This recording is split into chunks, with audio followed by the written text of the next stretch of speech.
Hello everybody. This symposium first communications looks more specifically at the genesis of the Commission. The practice is the central object of the Commission. Before going further, it seems important to us to return on its definition.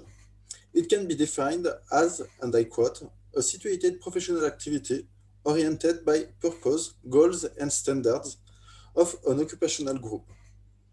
It results in the application of knowledge, processes, and skill in action of a person in a professional situation.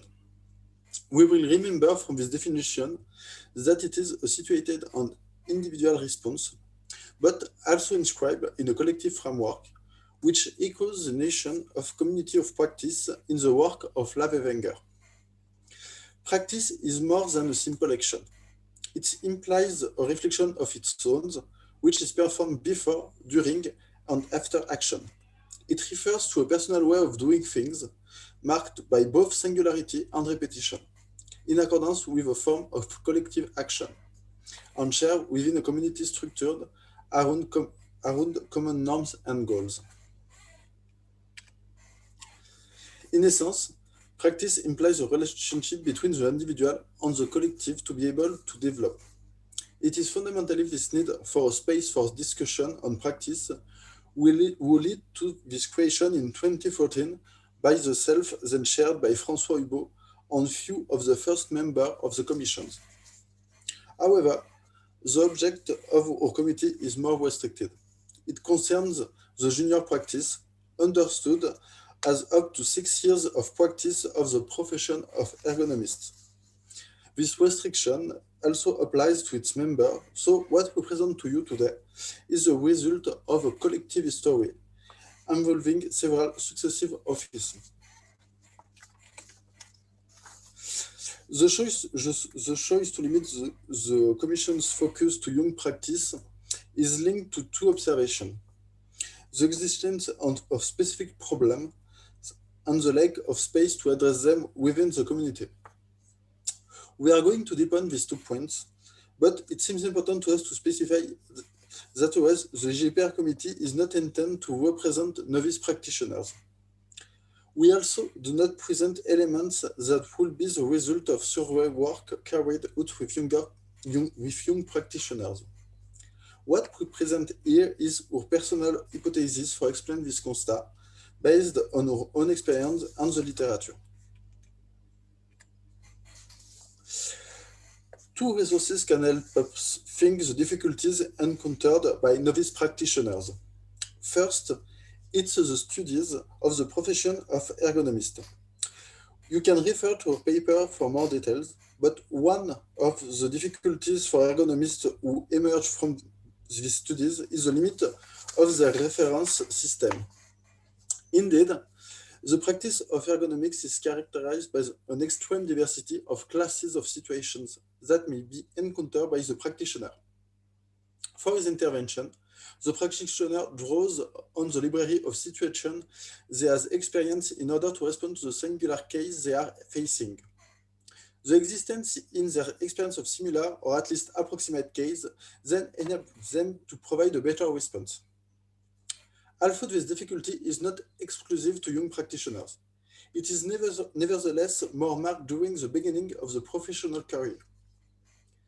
The works on training, more specifically in the field of professional didactics, also shed some light on the difficulties that young practitioners may encounter. Based on work on the operation of nuclear power plants, Pastre shows that the knowledge acquired during training cannot be used directly. It must be pragmatized. This process can be defined in a synthetic way as the creation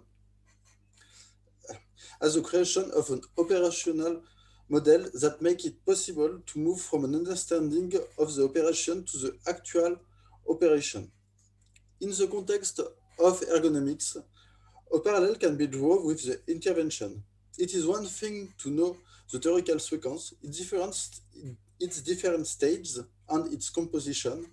It is another to combine this knowledge with the complexity of reality to carry out an intervention. A second contribution of professional didactics is the process of professionalization of everyday concepts. You can find more information about this double process of pragmatization and professionalization of the concepts in the published text of this communication. The ergonomics community offers many opportunities for exchange, like this event today. But if they participate in the life and construction of our community, they can't really offer a space for debate and practice. They allow the development of the professional gender, which can be succinctly defined as collective practice and rules of the profession, but they do not aim to debate individual styles understood as an individual declination of the gender, which differ for each ergonomist. Moreover, talking about one's practice is not easy. Firstly, because it's necessary to talk about oneself. Secondly, because sometimes it's about one's difficulty and failures. This requires a protective framework to be able to do so. In practice, it may be difficult for the young practitioner to speak to more experienced people.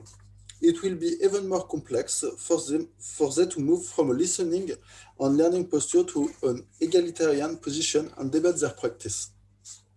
Here again, this is only an attempt on our part to explain the need felt by some young practitioners to gather and talk about their difficulties. An example of professional storytelling will be provided in the second paper of the symposium, so we will not detail the characteristics of the storytelling itself in this first communication, but we will discuss some general aspects. The use of the storytelling is inspired by the work of Beaujouan. However, unlike this work, this is not a professional storytelling with didactic aims, but a reflexive professional storytelling.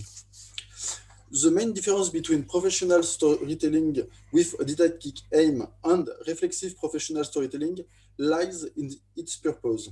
In the original works, the professional storytelling is used to teach during the training of ergonomists. This difference is not anecdotal. It will induce adjustment in the construction of the professional storytelling because the objective is not centered on the message, but on its capacity to become a tool for mobilize the individual experience of each participant. It must therefore have sufficient elements to allow for debate and not be a teaching tool, but rather a questioning one. It's more a boundary object, a process of reification of practice and production of knowledge. You can find more information about the characteristics of this kind of object in our document. Since the creation of the Commission, this engineering has been developed in several formats. The first takes the form of a full-day event around a specific theme. This will be more detailed in Symposium third article. To date, 13 events have been held on this model, which remains the core of the Commission's activities. On the CEL 54th Congress in 2019, a new format was tested in a shorter time frame.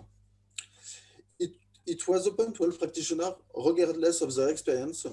Taking the form of 3 workshops, they showed the interest of this type of approach for the whole community.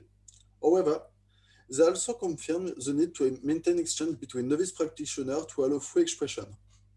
Therefore, to this day, we favor the development of the interface with the community and the organization of mixed events in parallel and in addition to the events aimed for novice practitioners.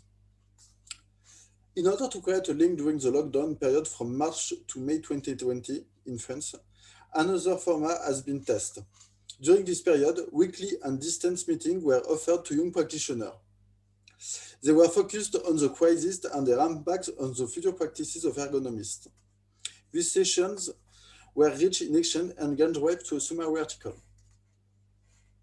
On the form, there was an opportunity to start a reflection on a new distance engineering which led this spring to the organization of 2 full-day remote events. This format makes the development of the network more complex, especially because of the disappearance of the informal moments that usually accompanies the events. It also makes exchange more complex. However, despite these shortcomings, the two events were a success and the distance was well welcomed by a large number of participants. This leads us to consider keeping both formats for the future. This engineering has also given rise to international developments, which will be the subject of the fourth paper of the symposium. Participation in this Congress is also part of this dynamic of dialogue with the international community. As a result of these diverse experiences, the Self-GPR community has evolved both in the action it undertakes within the community and the form of discussion on its practice. The experience acquired over the years also shows the effectiveness of the engineering and the interest of these discussion forums for novice ergonomists. The next paper will present a storytelling from youth practitioners and the contribution to the exchange and practice. Thanks for your attention.